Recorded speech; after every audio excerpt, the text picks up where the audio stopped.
Well, it wasn't a championship weekend full of goals, but it certainly delivered in terms of the result. So here's my roundup of round 5 of the championship. Starting off on Friday night, and I'm happy to say, a little bit smug, this is exactly the sort of result, well, it's the exact result and performance and sort of game I was expecting. It was Hull City 0, Sheffield United 2 on Friday night. Exactly what I thought would happen in this game. I predicted 2-0, and I said Sheffield United would just do a job, and they did do a job. Very, very good from Sheffield United once again. Not helped by Hull, who I thought were incredibly open defensively. It's the first time I've seen Hull fully this season, and I was interested to see what exactly is going right and wrong there. And they had minor openings, but it's obvious to me that Hull just don't have the quality in the final third to really hurt teams enough, especially with a defence as strong as Sheffield United's. But on the counter, Sheffield United were absolutely ruthless. Gus Harmer's finish was outstanding in the first half. McCallum's was just as good as well in the second, and I couldn't quite believe how open Hull City were. They looked so open, even from their own corners. The second Sheffield United won that header and got the ball clear, there was no one back for Hull. It was almost suicidal from the Tigers. I couldn't quite believe it. And genuinely, this is nothing against Sheffield United, but I feel like a team that maybe was a little bit more of a counter-attacking team with quicker, pacier players up front would have demolished Hull here. It was quite worrying how open they were, and I can see what Tim Walter's trying to do there, but I think both at the top of the pitch up front, they don't have the quality in the attacking third, I think, to deliver what he wants, and I think defensively he's playing so open, I think they're going to get punished more often than not. So for me, I know it's early doors, but I think Hull need to tweak their setup because I just don't think they're good enough in both boxes to play the way they are. As for Sheffield United, they just keep doing what I thought they'd do. Solid win, away from home, another clean sheet. Again, they just look consistent and reliable to keep getting these results. Leeds 0, Burnley 1. This was a bit of a surprise early on Saturday lunchtime, but look at the result, look at the momentum, look at the stats. It is another vintage Scott Parker win, where Leeds absolutely battered Burnley in terms of momentum, shots, big chances, XG, possession, and yet Burnley come away with a win. Literally all the highlights I saw, it was Leeds United over and over again. Mateo Joseph missed a sitter one-on-one early doors before Burnley scored on the counter-attack with Koleosho. It was a good finish from him in fairness, but after that it was just Leeds pressure after pressure. Nonto missed a sitter. I know how it feels, Leeds fans, to have a team that dominates at home and just simply can't finish their dinner, and it's happened to us. It's happening to you. Burnley are probably the worst side to do it. And it's just one of them again where, Burnley pick up results when they possibly didn't deserve it. Or, I don't know, Scott Parker and his sides are so weird. They'll do this. And I don't know how they keep doing it.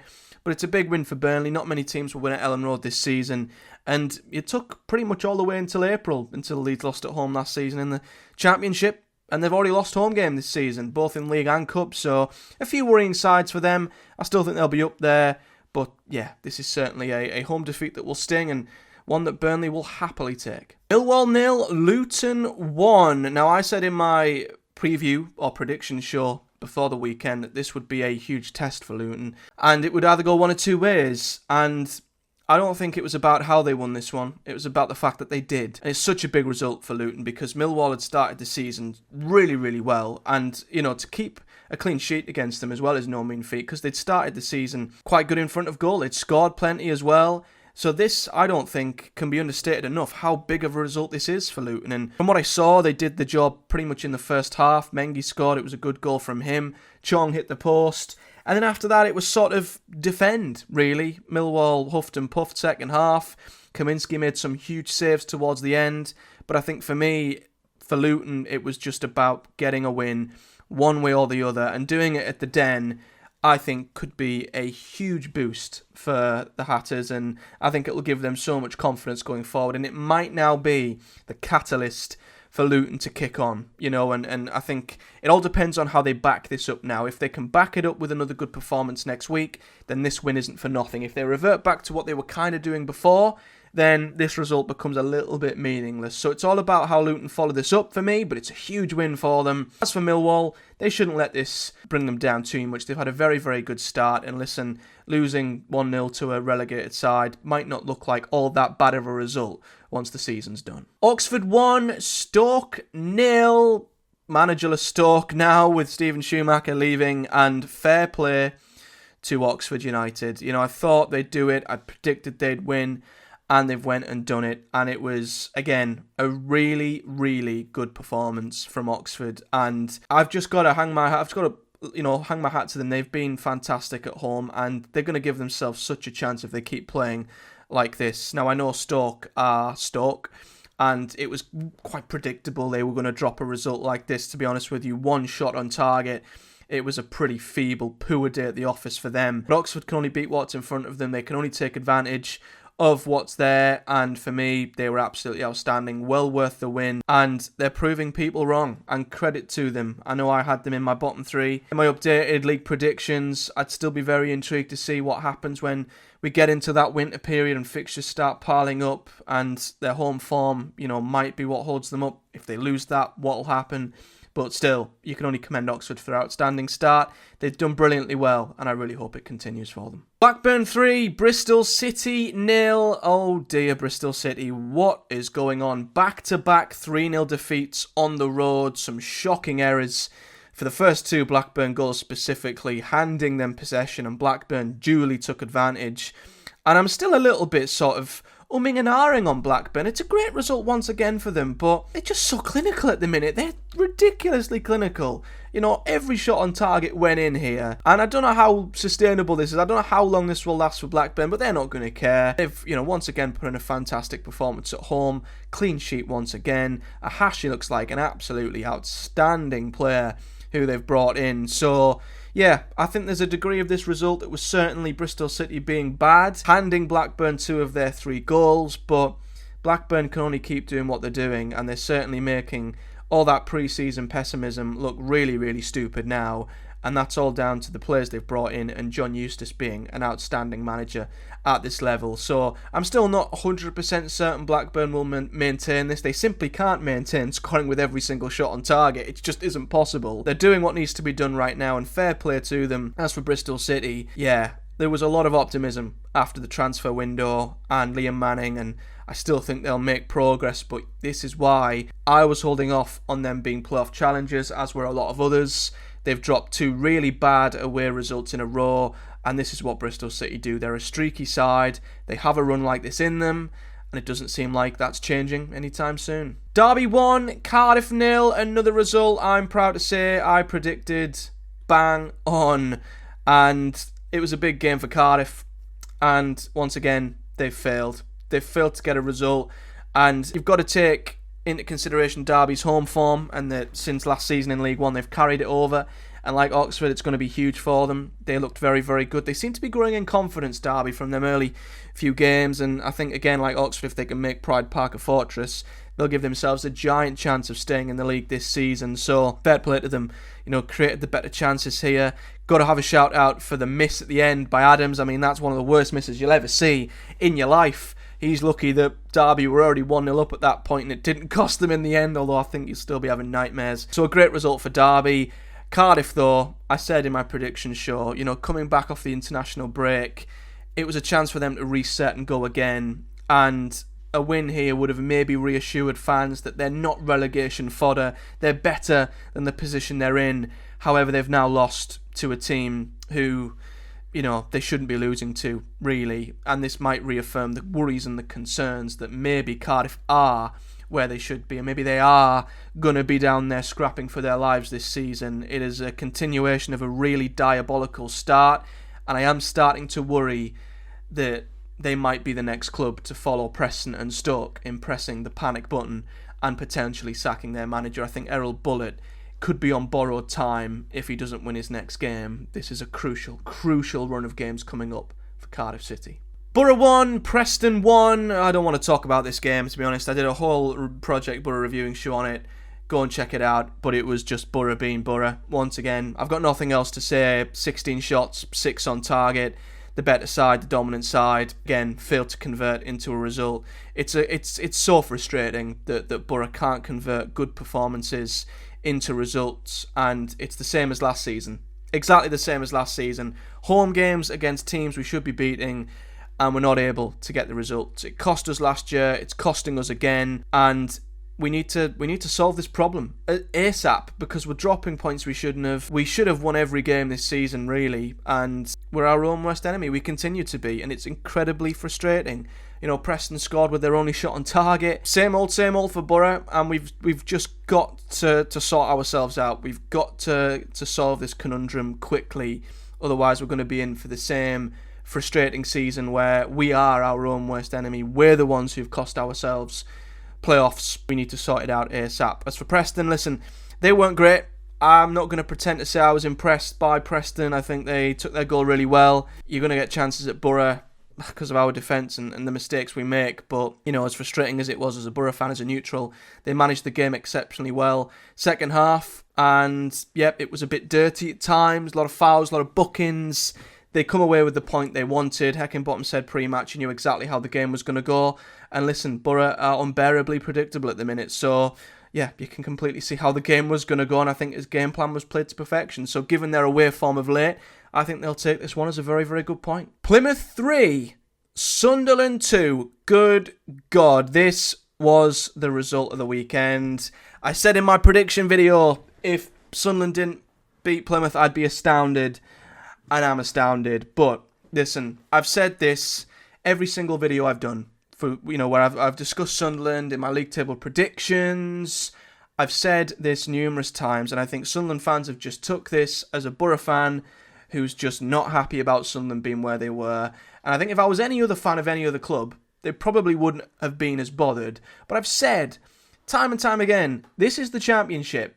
You've not won the league after 4 games, and this is a prime example of it, going away to who have been categorically the worst team in the league and getting beat 3-2. And there was a bit of comedy. I think both, on one side and the other. I think Ballard's own goal was, a bit unfortunate from a Sunderland point of view, but then again, their penalty, the Roberts penalty, was never a penalty in a million years. So I think both sides' opening goals were a little bit fortuitous, but Ballard made a mess of the second, which was obviously Plymouth's converted penalty, and then the late limbs were absolutely unbelievable for Plymouth. And listen, I think it's a great win for them, and hopefully for them and for Wayne Rooney, this is lift-off now. This is the result, not just the result, but the type of result, the manner they won it. This can hopefully give them that real boost now, and they can go and maybe pick up a few more results and really get their season going. But as I say, for Sunderland, this is the reality check I kept banging on about. The league's not won after 4 games. This showed for me that Sunderland aren't perfect. Clearly times in this game where they didn't look great defensively. It's all about how they bounce back. And I've said this time and time again, how will they bounce back from their first defeat? And it happens to be that the game following is the Teeswear derby. So if they bounce back and beat Boro next weekend, I'll be the first to hold my hands up and say fair enough. But they've lost now. And I'm hoping that'll bring Sunderland fans back down to earth a little bit, because it's a tough league, it's a tough division, it's not won after 4 games, so let's see how they react from here. Sheffield Wednesday 1, QPR 1, another result I got bang on in my predictions, and this was, stoppage time, wasn't it? This was what the game was all about. Not much really to report on prior to stoppage time in this game. A great finish from Barry Bannon, to which I'm sure Sheffield Wednesday have thought they'd won it, and then a goal which I can't explain. I mean, that equaliser in the 96th minute was one of the most ugly, disgusting and yet beautiful goals I've ever seen. The ball is scrambling around for what feels like an age, and yet you can't even see the ball. You can't even see it. There's just legs and bodies and limbs all over the place. And I'm like, how the hell have Sheffield Wednesday not cleared this ball? And the next minute, you see it hit the back of the net, and you're like, what?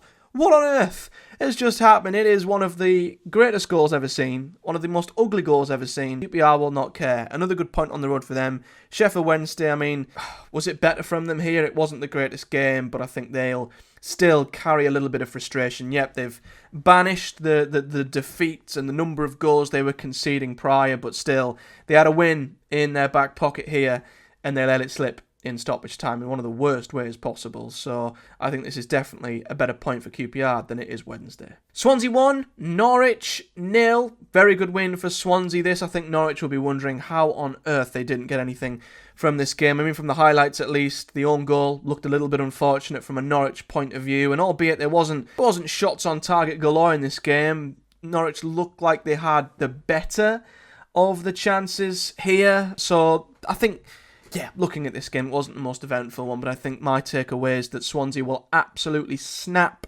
your hands off for a win here. Bit fortuitous maybe, but they hung on and Norwich were unable to get back into it, which I think again just proves my scepticism on Norwich being a playoff team. You know, they just don't quite look like the same side going forward, and I'm not going to say they deserve to lose here. I think they were unlucky, but yeah, they just come off the back of a good win prior to the international break. Can they capitalise on it? No. Lack of consistency at the moment. So yeah, that's why I'm a little bit holding off on Norwich, and it's probably why I'm holding off on Swansea too. I don't think either side look all that convincing here, but Swansea will absolutely take the win. Watford 1, Cov 1. Coventry once again failing to capitalise and bring home the 3 points. They took the lead early on here through Ellis Sims, and you think, right, this could be a big away win. This could be the catalyst to kickstart Cov's season, but it wasn't to be. You know, Watford equalised in the second half. I think they'll be disappointed with how they conceded it. Wasn't a great goal to concede defensively from a Cov point of view. Cov did have some big chances towards the end of the game, but you know, it's I think for Cov it's 2 points dropped once again. I think, yep, albeit Watford have started the season really well, I am expecting them to start regressing.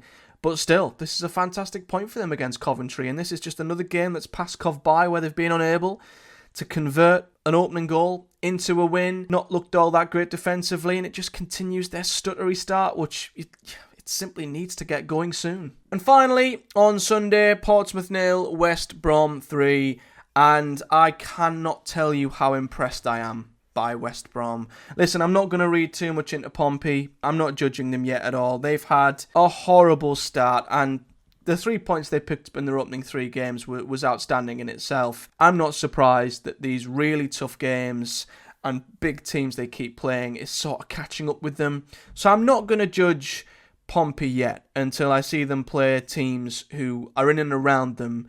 And they've got a good run after, not the next game, not the game after, because they've got Sheffield United and Burnley. Oh, poor Pompey. After that, though, they've got a good run of games against teams they should be beating, or they should be much more competitive against. So I'll judge Pompey then. I just hope these results aren't knocking their confidence too much. But I've got to talk about West Brom. You know, I said this in a video I did a week or so ago. The 4 teams I expected to be, you know, outsiders, maybe with no better chance to get top 2 than ever. And I had West Brom in that 4. I had West Brom in my top 2 in my league predictions. I've never felt more confident of that. They look the real deal. They just look absolutely bulletproof. And going, you know, defensively, so solid. Pompey didn't have a single shot on target here in their own backyard. West Brom looks so good going forward. Fellows and Madger is a deadly combination. Bartley and Ajayi at the back looks so solid. I don't see a kink in this West Brom team, and they've got the best coach in the league.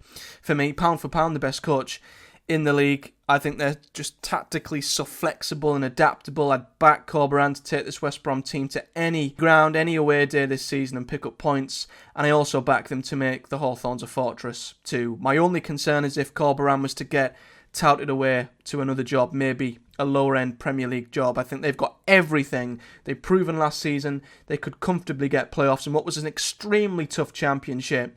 And I think they're even better this season. So there's nothing stopping them for me going for that top 2. They are the team I've been impressed by a mile this season. West Brom look like the team. So I think they're the ones to watch. They were outstanding once again. So there's my roundup of championship results this season. Let me know your thoughts in the comment section below. Your thoughts on your team this weekend. And as always, like the video and subscribe for much more championship and football related content to come. I did do a video early today on Stephen Schumacher departure from Stoke, so check that out if you're interested. And as always, I'll be back later in the week to predict the next round of championship games and my obviously specific Boro content I do here on the channel, previewing and reviewing every Boro game too. But until next time, guys, do take care. Thank you so much for watching. See you all in the next one.